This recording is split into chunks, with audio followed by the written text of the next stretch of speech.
Siyaram e learning के online platform पर आप सभी का हार्दिक स्वागत एवं अभिनंदन है।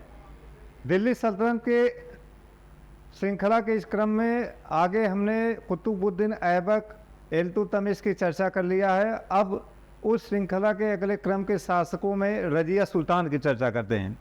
रजिया सुल्तान, ये इनको सुल्तान कहा जाता है। रजिया सुल्तान बहुत ही महत्वपूर्ण शासिका हैं और ये प्रथम महिला शासिका भी हैं। प्रथम महिला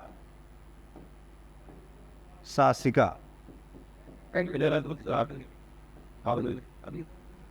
रजिया सुल्तान 1236 से लेकर 1240 तक दिल्ली सल्तनत पर इन्होंने शासन किया था। ग्वालियर विजय अभियान के बाद हम देखते हैं कि इल्तुतमिश ने अपनी पुत्री रजिया को अपना उत्तराधिकारी घोषित कर दिया था और जो उसके मुद्राएं थे उस पर उसने उनका नाम भी अंकन कर दिया था और साथ ही साथ एक उपाधि उम्दत उल निस्वा का भी अंकन कर दिया गया था। इससे स्पष्ट है कि उसने अपने जीवन काल में ही ये मान लिया था कि जो मेरे पुत्र हैं वो शासन करने के अयोग्य हैं, और ख़ुद वो कहता है कि मेरे पुत्र भोग विलास में मस्त हैं और शासन प्रशासन के योग्य नहीं है। ऐसे दौर में मैं रजिया को ही अपना उत्तराधिकारी के रूप में चयन करता हूँ। तो ऐसे दौर में रजिया के उत्तराधिकार के प्रश्न के संदर्भ में स्पष्ट है कि उसकी जो राय थी वो उसके जीवन काल में ही स्पष्ट दिखाई देती है। कुछ इतिहासकार मानते हैं कि अपने जीवन के अंतिम दौर में उसने अपने इस निर्णय को बदला था, लेकिन ये ज़्यादा तर्कसंगत दिखाई नहीं देता है। अब यहाँ पर देखेंगे ग्वालियर विजय से जो बात कर रहे थे हम, वापस आने के पश्चात इल्तुतमिश ने अपना उत्तराधिकारी घोषित कर दिया था और चांदी का टंका था, इसी पर उसने उपाधि का अंकन कराया था।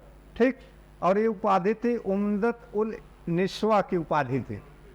इसके अलावा भी रजिया की और भी उपाधियाँ थी, जैसे एक उपाधि इसकी और मिलती है सुल्तान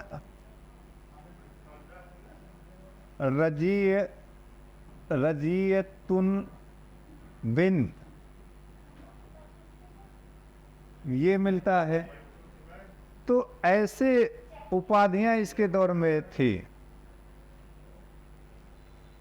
ये उपाधि ऐसा करने के कारण इल्तुतमिश स्वयं बताता है कि उसके जो पुत्र थे वो भोग विलास में व्यस्त थे और योग्य नहीं थे। इसकी चर्चा मैंने कर दिया है, और रजिया के समान कोई योग्य नहीं था। तो अब इल्तुतमिश की मृत्यु के बाद जो 30 वर्षों का इतिहास है वो सुल्तानों और अमीरों के बीच सत्ता प्राप्ति के संघर्ष का काल है, और ये डेट आता है 1236 से लेकर 1266 तक का दौर है। इस पूरे 30 वर्ष में अमीर प्लस सुल्तान, इनके बीच शासन सत्ता को लेकर उठक पटक हुआ था। 1236 से लेकर 1266 तक का ये काल माना जाता है। 1236 ईस्वी में ही इल्तुतमिश की मृत्यु हो जाती है। तो इल्तुतमिश की मृत्यु के बाद 30 साल लगातार ऐसे कंडीशन बनते हैं।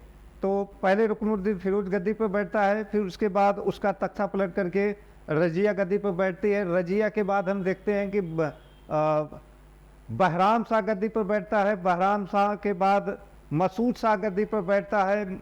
मसूद शाह के बाद नासुद्दीन महमूद गद्दी पर बैठते हैं। तो ये पूरा डिवाइडेशन स्पष्ट हो जाता है। 1236 से 40 तक रजिया ने शासन किया, 1240 से 42 तक बहराम शाह ने शासन किया, 1242 से लेकर 1246 तक मसूद शाह ने शासन किया, 1246 से लेकर 1266 तक नासुद्दीन महमूद ने शासन किया, जो इल्तुतमिश का पौत्र था। नासुद्दीन महमूद पर यहाँ एक थोड़ा विवाद की स्थिति है। नासुद्दीन महमूद के नाम के दो व्यक्ति दिखाई देते। एक तो उसका पुत्र ही था जिसकी मृत्यु 1229 ईस्वी में मंगोलों के खिलाफ विजय अभियान के दरमियान हो गया था, और ये जो था ये उसका पौत्र था। तो 30 वर्षों का जो इतिहास है सुल्तानों और अमीरों के बीच सत्ता के लिए संघर्ष का इतिहास कहलाता है। अब सबसे पहले सवाल ये उठेगा कि अमीर कौन होते हैं। देखिए, सल्तनत काल में हम देखते हैं कि जो अमीर होता है इसको जो प्रशासनिक अधिकारी होते हैं प्रशासनिक अधिकारी, इन्हीं को हम अमीर कहते हैं। और बर्नी की तारीख फिरोजशाही में भी हमें डेटा मिलता है। बर्नी ने अपनी जो तारीख फिरोजशाही नामक ग्रंथ लिखा है, उस ग्रंथ में सरखेल शब्द का जिक्र मिलता है। सरखेल का मतलब होता है ऐसा पत्थर जिसके तहत 10 सवार होते थे। फिर इसके बाद सरखेल के बाद सिपह सलार होते थे, जिनके अधीन 100 सैनिक होते थे। फिर इसके बाद अमीर होते थे, अमीर के अंडर में कम से कम 1000 सैनिक होते थे। लेकिन यहाँ अमीर से मतलब वो नहीं है, यहाँ अमीर से मतलब है प्रशासनिक अधिकारी। क्योंकि दिल्ली सल्तनत में क्या था कि इल्तुतमिश के दौर से ही प्रशासनिक ढांचा शुरू हो गया था। उसने केंद्रीय और प्रांतीय सेना का भी गठन किया था, जिसको हम केंद्रीय जो सेना थी उसको हस में कल्ब कहते थे, और प्रांतीय जो सेना होती थी उसको हस में अतराफ कहते थे। इसके अलावा एकता प्रणाली की भी शुरुआत उसने किया था। तो दिल्ली सल्तनत में प्रशासन की जो रूपरेखा है, यानी जो दिल्ली सल्तनत का प्रशासनिक इतिहास है, वो इल्तुतमिश से ही शुरू होता है। क्योंकि कुतुबुद्दीन ऐबक के समय राजधानी लाहौर थी और लगातार वो युद्धों में ही व्यस्त था, तो उसको ऐसा मौका नहीं मिल पाया था। इतिहासकार खलीक अहमद निजामी ने भी उसके इतिहास को 3 भागों में बांटा है। पहले काल में बताया कि वह अपने विरोधियों के साथ संघर्ष कर रहा था। 1211 से लेकर 1217 तक लगातार वो तराइन के युद्ध, तराइन का जो तीसरा युद्ध था, एल्दौज कुबाचा का दमन में लगा हुआ था। इसके बाद उसने राजपूतों और मंगोलों से भारत को बचाने का काम किया दूसरे स्टेज में। तीसरे स्टेज में उसने एक प्रशासनिक ढांचे का निर्माण किया। तो यहाँ से स्पष्ट हो जाता है कि अमीरों का जो था वो दबदबा उसकी मृत्यु के बाद बढ़ता गया, और वही सत्ता में बैठाने का काम भी कर रहे थे। तो ये 30 साल का सत्ता के लिए इनके संघर्ष का काल था। इल्तुतमिश की पुत्री रजिया दिल्ली की गद्दी पर बैठने वाली पहली मुस्लिम शासिका थी। अब यहाँ पर देखिए इतिहास में कई डाउट है। रानी दिद्दा को पहली मुस्लिम शासिका, पहली महिला शासिका माना जाए, सुगंधा को पहली महिला शासिका माना जाए, कि सातवाहन रानी नागानिका को माना जाए, कि रजिया को माना जाए, बहुत बड़ा मुद्दा है। और ज़्यादातर इतिहासकार नागानिका को मानते हैं, कुछ इतिहासकार दिद्दा को मानते हैं, कुछ सुगंधा को मानते हैं, लेकिन सबसे एग्जैक्ट रजिया दिखाई देता है। रजिया सुल्तान पूरे मानक पर खड़ी उतरती है कि इनको पहला सुल्तान या शासक के तौर पर हम मान सकते हैं, क्योंकि नागानिका ने एक संरक्षिका के तौर पर शासन किया था, शासिका के तौर पर शासन नहीं किया था सातवाहन काल में। तो यहाँ से भी स्पष्ट हो जाता है कि वो पहले नंबर में नहीं आती हैं। फिर दिद्दा और सुगंधा के कुछ के तो मुद्राएं स्पष्ट होती है, लेकिन वो पूरे पावर में वहाँ नहीं थी जितना बड़ा पावर इसको दिखाई देता है। क्योंकि आप देखिए, इसको अमीरों ने इसका चयन किया था, सुल्तान की उपाधि भी इसने धारण की थी, इसने अपने नाम के सिक्के भी चलाए थे, रजिया ने अपने नाम के सिक्के भी चलाए थे। यहाँ आपने देखा है ग्वालियर विजय अभियान के दरमियान ही चांदी के टंके पर इसका नाम दिखाई देता है, उपाधि भी अंकित थी। पूरे शासन काल में इसका दबदबा था, लगातार इसने विजय अभियान किए, लगातार इसने अमीरों के साथ इसका संघर्ष चल रहा था। तो पूरे पॉइंट ऑफ व्यू से अगर हम देखें, सारे निष्कर्ष से स्पष्ट है कि इसको खलीफा के द्वारा मान्यता भी जरूर मिली होगी। अभी तक मुझे कहीं उधर तो नहीं मिला है, लेकिन ये तो स्पष्ट है कि खलीफा के द्वारा मान्यता जरूर रहा होगा, सांकेतिक तौर पर रहा होगा, सामने से नहीं दिखा है। तो रजिया को हम इस नंबर पर रख सकते हैं। तो राजगद्दी पर बैठने के बाद इसने बुर्का के स्थान पर कोट पैंट पहनकर हाथी पर सवार होकर खुलेआम दरबार करने लगी थी। यहाँ पर देखिए, ये एक शब्दावली फारसी का दिखाई देता है। कोट पैंट के लिए एक शब्दावली है फारसी का, इसका नाम है कुलाह और एक है कबा। कुलाह का मतलब होता है एक लबादा होता है बड़ा सा, और कबा का मतलब होता है गोल चौकोर टोपी, जो चौकोर टोपी होती है वो उसको धारण करती थी। ठीक है। रजिया के काल से ही राजतंत्र और तुर्क सरदारों के बीच संघर्ष आरंभ हो गया। रजिया के मामले में पहली बार दिल्ली की जनता ने उत्तराधिकार के प्रश्न के मामले में हस्तक्षेप किया। ये बहुत बड़ी घटना है, ध्यान रखिएगा। रजिया सुल्तान के दौर में पहली बार दिल्ली की जनता ने उसको चुना था, और उस समय जिसको न्याय की फरियाद की उम्मीद रहती थी वो लाल वस्त्र धारण करता था। तो दिल्ली की जामा मस्जिद के पास रजिया ने लाल वस्त्र धारण करके वहाँ की जनता से फरियाद किया कि रुकनुद्दीन एक विलासी स्वभाव का व्यक्ति है, उसको शासन सत्ता से हटाया जाए, वो शासन प्रशासन संभाल नहीं पाएगा। तो दिल्ली की जनता ने उस अराजकतापूर्ण माहौल में उसको शासन करने की अनुमति प्रदान किया, और वहीं पर हम देखते हैं कि रुकनुद्दीन फिरोज को अपदस्थ कर दिया जाता है और बाद में उसकी हत्या कर दी जाती है। हल होता हुआ दिखाई दे रहा है। अब अलग मामले की तरफ चले कि रजिया के और क्या क्या भूमि बिंदुओं पर बात करते हैं। शासन पर अधिकार करने से पहले रजिया ने जो शुक्रवार की नमाज के समय लाल वस्त्र पहनकर लोगों से शाह तुर्कान के विरुद्ध मदद मांगी, जिसकी मैंने चर्चा किया था कि न्याय के लिए लाल वस्त्र पहना जाता था। जैसे इब्न बतूता भी चर्चा करता है कि इल्तुतमिश के दौर में घंटियां लगाई गई थी, जंजीरों में घंटियां बांधी गई थी, जिसको न्याय फरियाद की जरूरत होती थी उन घंटियों को बजाता था। ऐसे ही सोने की जंजीर लगाया था जहांगीर ने। इसी तरीके से एक नया डेटा मिला है, सतीश चंद ने बताया कि हुमायूं के दौर में तबल ए अदल होता था, न्याय ढोल स्थापित किया गया था कि कोई भी फरियादी उस ढोल को बजाने के बाद न्याय की फरियाद कर सकता था। तो ये कुछ ऐसे मसले थे जिनके तरीके से आप न्याय की फरियाद कर सकते थे। दिल्ली की जनता ने रुकनुद्दीन फिरोज को अपदस्थ कर रजिया को सुल्तान बनाया। रजिया को लोगों का समर्थन था, परंतु बदायूं, मुल्तान, हासी और लाहौर के गवर्नर इसके विरोधी थे।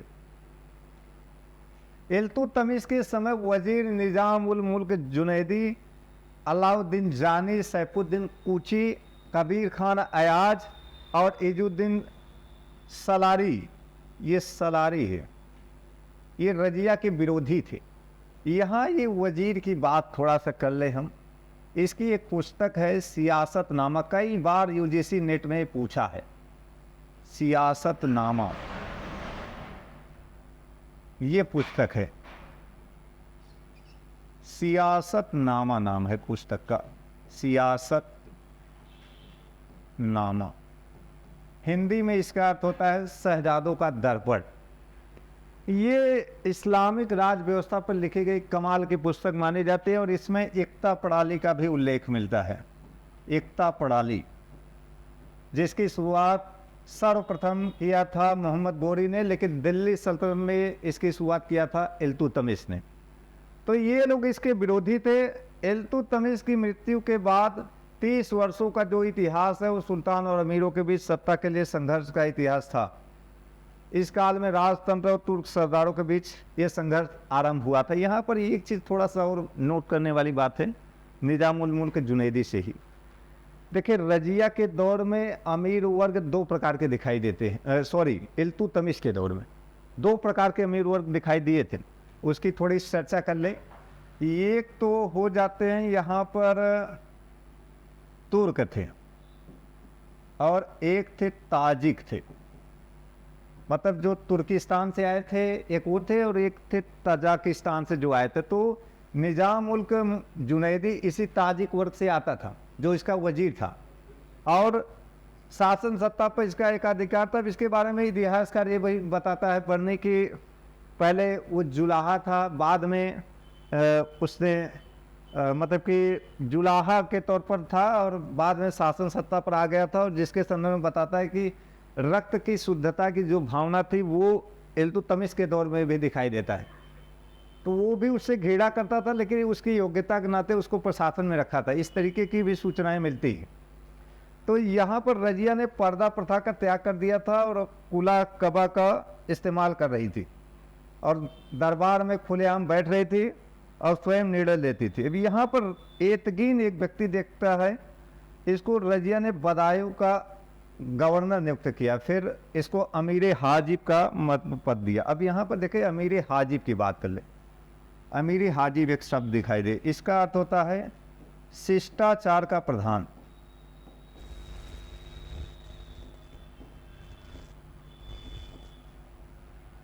मतलब दरबार में कैसे किसको बैठना है, फिर सुल्तान के आने के बाद उनके साथ क्या अभिवादन करना है, ये सारी जिम्मेदारी इसी के पास होता था, अमीर हाजिब। इसीलिए इसको शिष्टाचार का प्रधान कहा जाता है।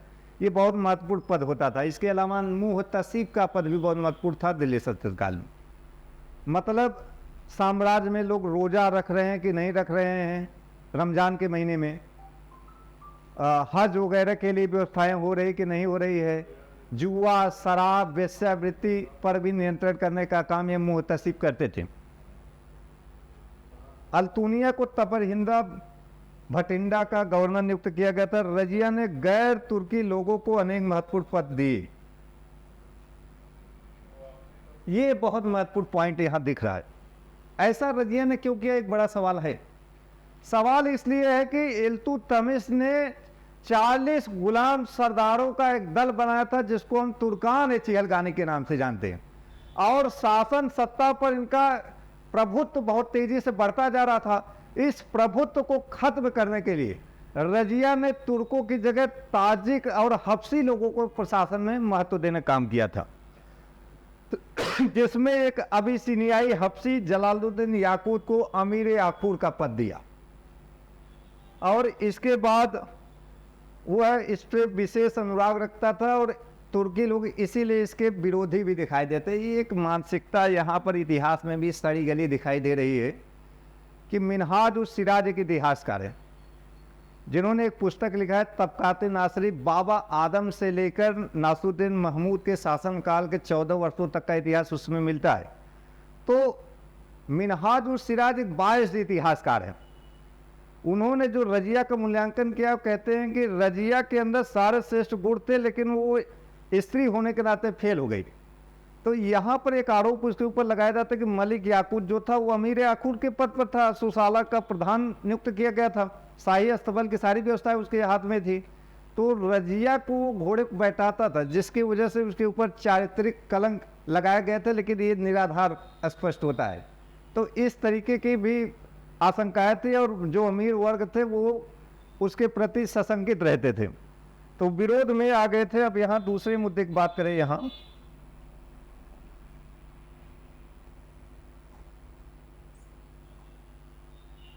इब्न बतूता के अनुसार, यहाँ पर ये बड़े इतिहासकार हैं इब्न बतूता, पुस्तक का नाम है किताब उर रहला। मोहम्मद बिन तुगलक के दौर में मोरक्को से ये भारत आए थे और एक पुस्तक लिखा है किताब उल रहला। अरबी भाषा में लिखी गई पुस्तक है, और इस पुस्तक में बहुत सारी नई नई जानकारियाँ मिलती है। जैसे आज के दौर में जो ऑर्केस्ट्रा होता है उसको दिल्ली सल्तनत काल में या मध्यकाल में तरबाबाद कहा जाता था, मतलब कि गायक गायिकाओं का एक बाजार होता था, उसका भी उल्लेख ये करता है। और साथ ही साथ सती प्रथा का उल्लेख करने वाला ये पहला इतिहासकार है इब्न बतूता, सती प्रथा का, और बताता है कि मोहम्मद बिन तुगलक पहला दिल्ली सल्तनत का सुल्तान था जिसने इस पर प्रतिबंध लगाया था। आगे हम चर्चा करेंगे। अब इब्न बतूता के अनुसार अबिसिनिया के प्रति उसका जो लगाव था वो बड़े स्तर पर था, और फरिश्ता के अनुसार जब रजिया यहाँ बताए ना कि जब वो उसको घोड़े बैठाता था तो इस तरीके की चीज़ें थी। इस्लामी सलाह देता है कि रजिया को सिंहासन पर बैठाने के बजाय चरखा चलाना चाहिए। यहाँ फिर देखिए एक बायस्ड इतिहासकार इस में दिखाई देता है। 3 बड़े इतिहासकार हैं मोहम्मद बिन तुगलक के दौर में, एक इब्न बतूता है, एक इसामी है, और एक जियाउद्दीन बर्नी भी दिखाई देता है। इसामी ने एक पुस्तक लिखा है, उसका नाम है फुतूह उस सलातीन।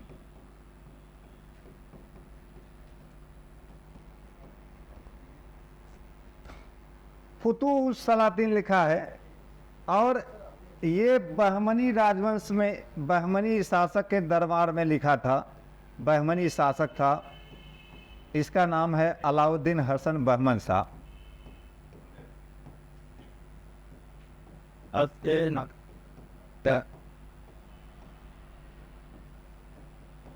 इन्हीं के दरबार में एक पुस्तक लिखा था, पुस्तक का नाम है फुतूह उस सलातीन।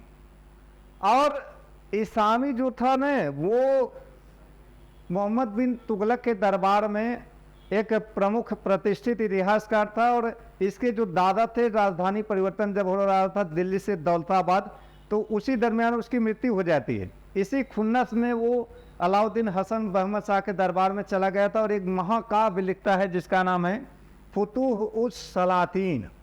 इसमें उसने अलाउद्दीन हसन बहमद शाह का बहुत ही तारीफ में लिखा है इतिहास उसका। इसके बाद 1240 ईस्वी, यहाँ पर एक जो मैं पॉइंट बात करना चाह रहा था उसकी चर्चा कर ले थोड़ा। तो इसमें इस पुस्तक में चरखा का सबसे पहला साक्ष्य मिलता है, चरखा का। और ये इसकी मानसिकता ऐसी थी कि इसने ये तय कर लिया कि महिलाओं को चहर दीवारी में रहना चाहिए और उनको चरखा चलाना चाहिए। इसी के निमित्त इसने कहा था कि रजिया को सिंहासन पर बैठने के बजाय चरखा चलाना चाहिए था। ठीक है। सरहिंद के सूबेदार अल्तुनिया ने 1240 ईस्वी में विद्रोह कर दिया। अमीरों ने रजिया के भाई बहराम शाह को दिल्ली की गद्दी पर बैठा दिया और रजिया ने विद्रोह को दबाने के लिए चली गई, लेकिन वो पराजित हो जाती है। 1240 ईस्वी की घटना है, बहुत ही महत्वपूर्ण घटना है। लेकिन रजिया ने यहाँ कूटनीति का प्रयोग करते हुए अल्तुनिया से विवाह कर लिया था। विवाह करने के बाद वो उसको अपने पक्ष में कर लेती है। इसके बाद दोनों दिल्ली की ओर बढ़े, किंतु बहराम शाह द्वारा पराजित हो गए थे। कैथल के समीप डाकुओं ने 13 अक्टूबर 1240 ईस्वी में उसकी हत्या कर दी थी। तो 1240 ईस्वी में रजिया का इतिहास खत्म होता है, जिसके बारे में इतिहासकार हबीबुल्ला ने एक कथन लिखा है, बहुत ही फेमस कथन है। रजिया का पतन तुर्की सैनिक अभिजात वर्ग की विजय थी। खलीक अहमद निजामी लिखते हैं कि रजिया उस दौर में उत्कृष्ट शासिका थी, लेकिन अमीरों का इतना बड़ा दबाव झेलना उसके बस का नहीं था और सब लोग उसके पीछे पड़ गए थे, क्योंकि उनको ये बर्दाश्त नहीं हो रहा था कि एक महिला को अंडर में हमें काम करना है। तो ऐसे दौर में रजिया का जो इतिहास है वो स्पष्ट करता है कि योग्य शासिका तो थी, लेकिन उसको वो समर्थन, वो सहयोग नहीं मिल सका। इसीलिए उसका जो अल्प शासन काल है तब भी उसके कुछ उपलब्धियों के लिए जाना जाता है, क्योंकि इसी के दौर में एक प्रशासनिक पद का निर्माण होता है, उसका नाम है नायब-ए लश्कर। नायब-ए लश्कर, इसमें कुतुबुद्दीन हसन गोरी की नियुक्ति की थी। हसन गोरी, इस पद का सृजन इसने किया था। और इस पद का मतलब ये था कि सुल्तान का जो पद है उसके बीच एक मीडिएटर का काम करने का इसका काम होता था, नायब का। और नायब के कई बात और स्पष्ट कर ले थोड़ा सा। देखिए, दिल्ली सल्तनत में जब सुल्तान जो रहते थे वो सैनिक व्यवस्था के तहत ही काबिज थे, जिसकी लाठी उसकी भैंस वाली वो व्यवस्था थी उस दौर में। तो जब वो विजय अभियानों पर चलते थे तो ऐसे दौर में शासन प्रशासन को संभालने के लिए भी एक पद की बहुत ज़रूरत थी। उसी पद को हम नायब के पद के नाम से जानते। ठीक है। तो ये नायब ममलिकात का पद था। रजिया को तुर्की सरदारों के द्वारा पद से हटाकर बहराम शाह को दिल्ली का शासक बनाया गया था। सुल्तान के अधिकार को कम करने के लिए सरदारों ने एक नया पद नायब ममलिकात का गठन किया, जिसकी मैंने बात कर रहा था कि सुल्तान के जो अधिकार थे उसको कम किया जाए, क्योंकि ये दबदबा जो था वो अमीरों के लिए खतरनाक था और संपूर्ण अधिकार स्वामी था। यह पद एक संरक्षक के समान दिखाई दे रहा था। फिर इसके बाद नायब के पद पर सर्वप्रथम नियुक्ति हुई थी एतगिन की हुई थी। एक विश्वस्त व्यक्ति था, इसीलिए इसकी नियुक्ति कर दी गई थी। और अपनी स्थिति को सुदृढ़ करने के लिए बहराम शाह ने अपनी तलाकशुदा बहन का विवाह भी उससे करवा दिया था। यहाँ पर देखिए, एक चीज़ और नोट करने वाली बात है कि वैवाहिक जो संबंध इतिहास में गलत तरीके से भी कुछ जगहों पर पेश किए गए हैं, वो स्पेशली राजनीतिक प्रयोजन के लिए होते रहे हैं। चाहे वो मुसलमान से रहे हो, चाहे हिंदू से रहे हो, चाहे तुर्क से रहे हो, चाहे ताजिक से रहे हो। जैसे आप मौर्य काल में देखते हैं कि सेलुकस निकेटर के बहन से जो शादी होती है वो भी स्पष्ट था। सेलुकस निकेटर की पुत्री से शादी हुई थी, बहन नहीं थी, उससे शादी हुई है। इसके बाद हम देखते हैं कि उधर गुप्त काल में कई शादियां हुई हैं, तो ये इसी निमित्त हुई थी। तो यहाँ पर भी एतगिन ने अपनी शक्ति इतनी बढ़ा ली थी कि उसने महल के सुल्तान की तरह नौबत और हाथी रखना प्रारंभ कर। नौबत की यहाँ बात कर ले, देखे भाई, ये सुल्तान ही इसका इस्तेमाल कर सकता था। जो शाही बैंड होते थे और पताका होता था, एक ऐसे एकदम खुला टेंट टाइप का लगा रहता था, छोटा सा नगाड़ा वगैरह होते थे, तुरही बजते हैं, जैसे आप रामायण महाभारत में देखते हैं कि इस तरीके का बड़ा सा तुरही का इस्तेमाल होता है। तो ये भी उस समय इस्तेमाल किए जाते थे। तो जिसकी वजह से बहराम शाह ने इसकी हत्या करवा दी थी। इसका इस्तेमाल कर रहा था तो उसने इसकी हत्या करवा दी थी। एतगिन की मृत्यु के बाद सारे अधिकार अमीर हाजिब बदरुद्दीन शंकर रूमी के हाथों में आ गए थे और इसकी भी हत्या बहराम शाह ने षड्यंत्र के द्वारा करा दी, और जिससे दिल्ली के सरदारों में भयानक असंतोष व्याप्त हो गया। यानी लगातार हत्याएं हो रही है, जैसे एतगिन की हत्या हो गई, बहराम शाह शंकर रूमी की हत्या हो गई।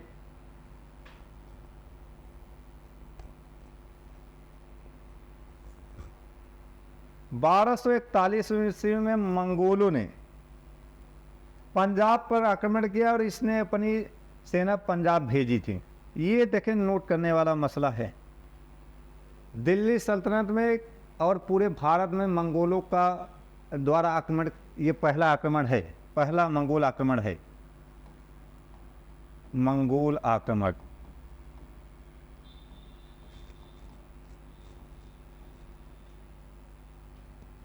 मंगोल भी पहले बौद्ध धर्म को मानने वाले थे, और गजगवान खान पहला ऐसा शासक था मंगोलों का जिसने इस्लाम धर्म को स्वीकार किया था, और वो चंगेज खान के बाद आता है। इसका मतलब ये है कि चंगेज खान भी बौद्ध धर्म को मानता था।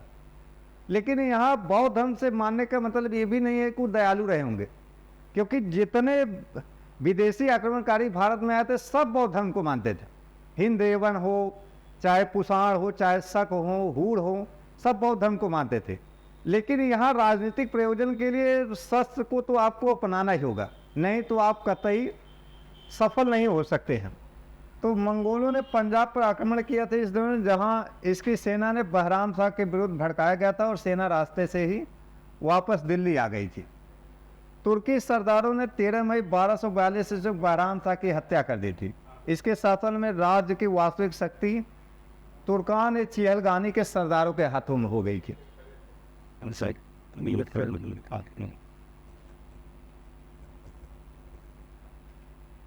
अब मसूद शाह की हम बात करें।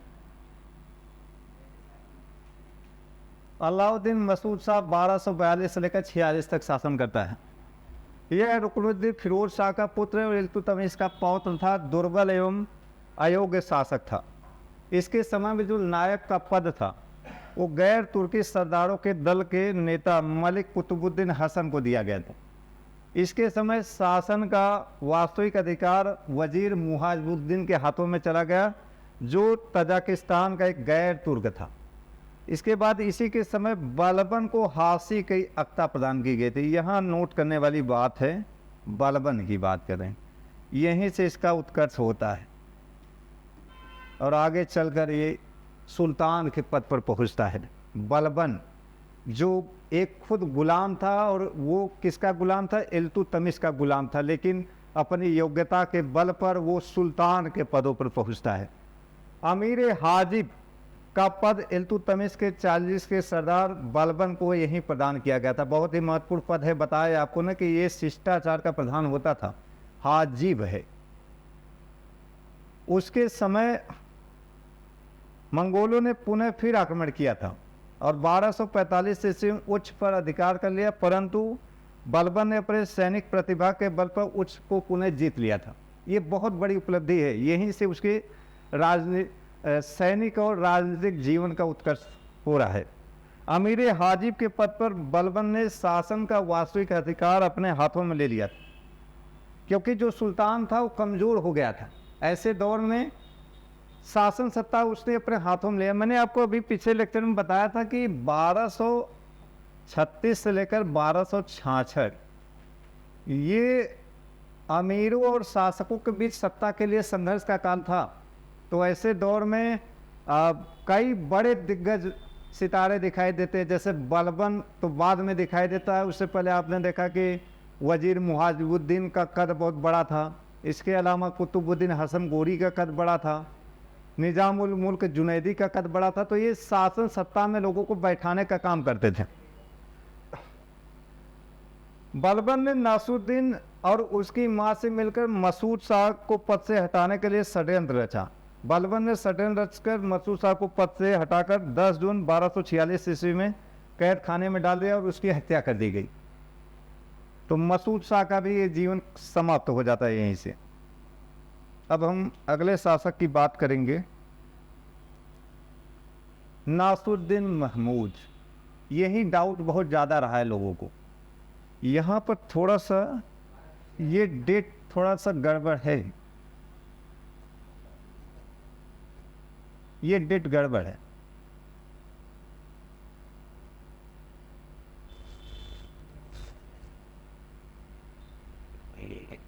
ये है 1246 से लेकर 1266 तक का काल। नासुद्दीन महमूद बताया ना, नासुद्दीन महमूद के नाम से 2 नाम दिखाई देते हैं इसी काल में। एक तो इसका पुत्र था इल्तुतमिश का, जिसके 1229 ईस्वी में मंगोलों के खिलाफ अभियान में मृत्यु हो गई, और ये पौत्र था नासुद्दीन महमूद। ठीक है, 1246 से लेकर 66 तक इसका शासनकाल है। इल्तुतमिश का पौत्र था, बलबन के सहयोग से गद्दी पर बैठा था। इसका राज्याभिषेक 10 जून 1246 ईस्वी को दिल्ली में हुआ था। नासुद्दीन महमूद के शासनकाल में समस्त जो शक्तियाँ थी वो बलबन के हाथों में आ गई थी। 20 साल नायब के पद पर था बलबन इस समय, और 20 साल सुल्तान के रूप में शासन किया। तो एक प्रकार से 40 साल शासन करता हुआ दिखाई दे रहा है पूरे पावर में। तो इसके शासन पर बैठने के साथ ही अमीर सरदारों और सुल्तानों के मध्य शक्ति के लिए संघर्ष समाप्त हो गया था। अब इसके बारे में बताया जाता है कि वो एक धर्मपरायण व्यक्ति था। कुरान की आयतों का नकल तैयार करता था और टोपियाँ सील कर अपना जीवन यापन करता था। खैर, मुझे इस पर 1% विश्वास नहीं है इन बातों पर, क्योंकि एक सुल्तान ऐसा करे ऐसा तो स्पष्ट नहीं होता है, क्योंकि जितने बड़े इतिहासकार हैं वो इतने बड़े पद पर व्यक्ति को ये नहीं मानेंगे। औरंगजेब के दौर में भी बताया जाता है कि अपना निजी खर्चा इन्हीं चीज़ों से चलाता था। तो जजिया, जकात, खराज, खम्स, ये टैक्स क्यों लिए जा रहे? बहुत सारे टैक्स लिए जाते थे। तो ये तर्क संगत दिखाई नहीं देता। हाँ, इतिहासकार उसको बढ़ा चढ़ाकर या उसके यशोगान के लिए ऐसा कर रहे हैं, ये अलग बात है।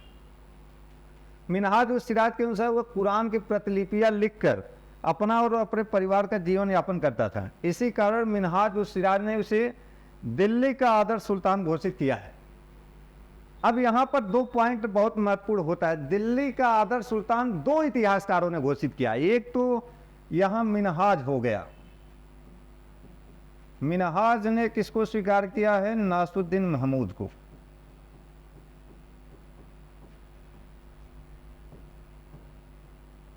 उन्होंने फिरोज शाह तुगलक को माना है।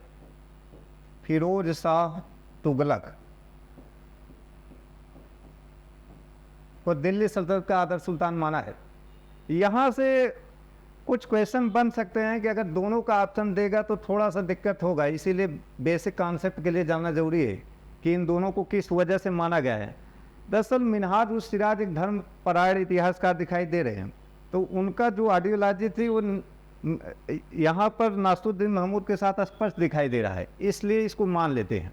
और इसके दरबार के इतिहासकार भी थे, तो ऐसे दौर में चाटुकारिता करना भी जरूरी था। दूसरा, यहाँ पर फिरोज शाह तुगलक को जो माना गया, बर्नी जो था एक कट्टर सुन्नी मुसलमान इतिहासकार था और शरीयत के अनुसार शासन करने वाला दिल्ली सल्तनत का पहला सुल्तान था फिरोज शाह तुगलक, और ये चीज़ उसको पसंद भी थी, इसीलिए उसने उसको दिल्ली सल्तनत का आदर्श सुल्तान माना है उसे। अब यहाँ पर मिनहाज उस सिराज ने अपनी रचना तबकात नासिर में इसको समर्पित किया था, जिसकी बात मैंने कहा अभी। इस्लामी के अनुसार एक अच्छा सुलेख और धर्मपरायण व्यक्ति था। कुरान की प्रतिलिपियों को बेचकर जो उसकी आय होती थी उससे अपना खर्च चलाता था। इसकी पत्नी स्वयं भोजन बनाती थी क्योंकि घर में दासी नहीं थी। नासुद्दीन महमूद कहता था कि मैं राज्य के धन को अपने सुख सुविधा के खर्च पर वहन नहीं कर सकता हूँ, मैं केवल राज्य का ट्रस्टी हूँ। ये बहुत महत्वपूर्ण पॉइंट है। जो नासुद्दीन महमूद ने कहा, ये भी नोट करने लायक है यहाँ पर। फिर नासुद्दीन महमूद ने, यहाँ नासिरुद्दीन होगा, 7 अक्टूबर 1246 ईस्वी को बलबन को उलूग खान का खिताब दिया। उलूग खान का अर्थ होता है महान होता है, ठीक है।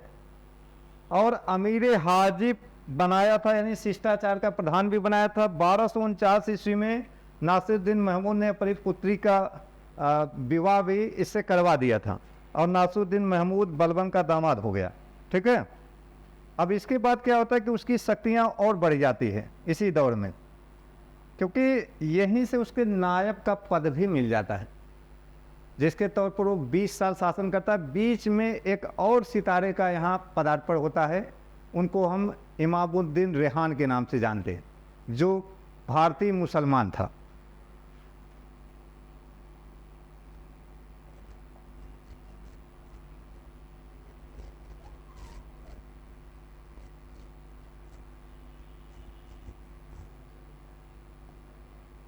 बलबन और सुल्तान के मध्य निकटता के बढ़ते प्रभाव को देखकर कुछ तुर्की सरदारों ने नासिरुद्दीन की मां और भारतीय मुसलमानों से मिलकर एक दल बनाया, जिसका नेता इमामुद्दीन रेहान को वकील दर के पद पर नियुक्त किया, जिसकी मैं बात कर रहा था।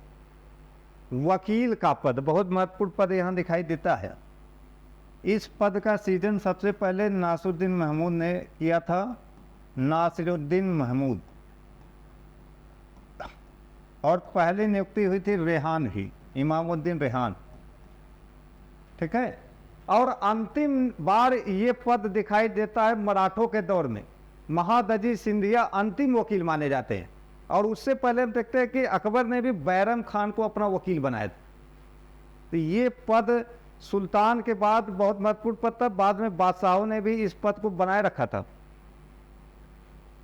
कुछ समय पश्चात वापस तुर्क सरदार बलबन से जा मिले। इस तरीके से दोनों विरोधी सेना में आमना सामना हुआ। नासिरुद्दीन महमूद ने समझौते के दौरान इमामुद्दीन रेहान को नायब के पद से मुक्त कर दिया और बलबन को एक पद दे दिया, और कुछ समय पश्चात इसकी हत्या भी कर दी गई। इसके बाद रेहान की मृत्यु के बाद नासिरुद्दीन ने बलबन को छत्र, यानी सुल्तान का पद का प्रतीक को प्रयोग करने की अनुमति प्रदान कर दी। इसामी कहता है कि वह बिना तुर्की सरदारों की राज्य की आज्ञा के बिना न तो हाथ पैर हिलाता था, न ही पानी पीता था, और न ही सोता था। राजा महल में रहता था और बलबन साम्राज्य पर शासन करता था। 1265 ईस्वी में सुल्तान बनने के बाद बलबन ने अधिकांश विद्रोह का दमन किया। यहाँ 65 गलत होगा, 66 ईस्वी में बनता है सुल्तान। 1259 ईस्वी में मंगोल नेता हलाकू खान से संधि करके पंजाब के साथ संधि व्यवस्था स्थापित की थी। यह हलाकू खान की एक बात बहुत इंटरेस्टिंग है।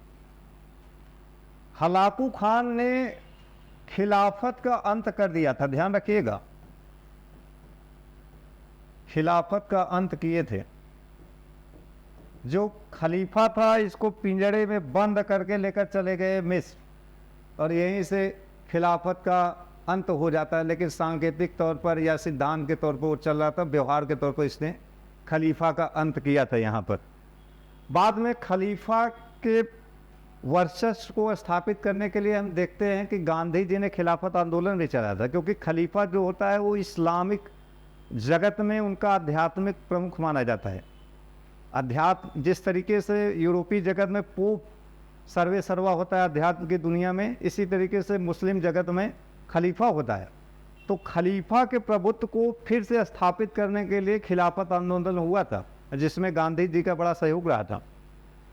तो यहाँ पर नासिरुद्दीन महमूद के समय मिनहाजुस सिराज मुख्य काजी के पद पर पहुँचता है। 1266 ईस्वी में निसंतान अचानक नासिरुद्दीन महमूद की मृत्यु हो गई, इसीलिए अगला शासक गयासुद्दीन बलबन बना। नासिरुद्दीन महमूद शमसी वंश का अंतिम शासक था। इब्न बतूता और इसामी का मानना है कि बलबन ने नासिरुद्दीन महमूद को जहर देकर मार डाला था। अब यहाँ एक इंटरेस्टिंग पॉइंट है कि 1260 से लेकर 1266 तक का जो इतिहास है, इसके संदर्भ में मौन है इतिहास का कि क्या क्या घटनाएं हुई थी। लेकिन आधुनिक दौर के इतिहासकार यही बताते हैं कि 1260 से लेकर 1266 तक के 6 साल के शासनकाल में नासरुद्दीन महमूद के जितने वंशज थे सबकी हत्या भी करवा दिया था, बलबन ने और दास्ता से मुक्त भी हो गया था। यही रिसर्च का पॉइंट बनता है यहाँ पर, क्योंकि तुर्की राज व्यवस्था किसी गुलाम को सुल्तान के तौर पर स्वीकार कतई नहीं करेगी। तो ऐसे दौर में इन 6 साल के शासनकाल में उसने उन शहजादों की हत्या किया और खुद शासन सत्ता अपने हाथ में ले लिया और दास्ता से मुक्त हो गया था। अब यहाँ पर नेक्स्ट पॉइंट की बात कर ले हम लोग।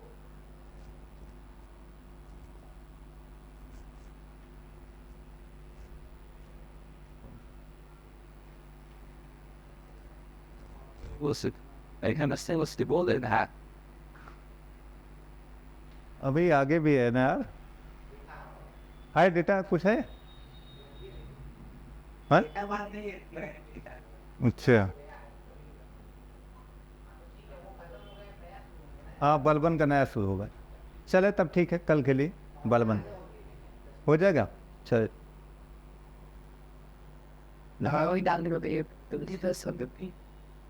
ठीक है कि कुछ और मेहनत करना है अभी। ये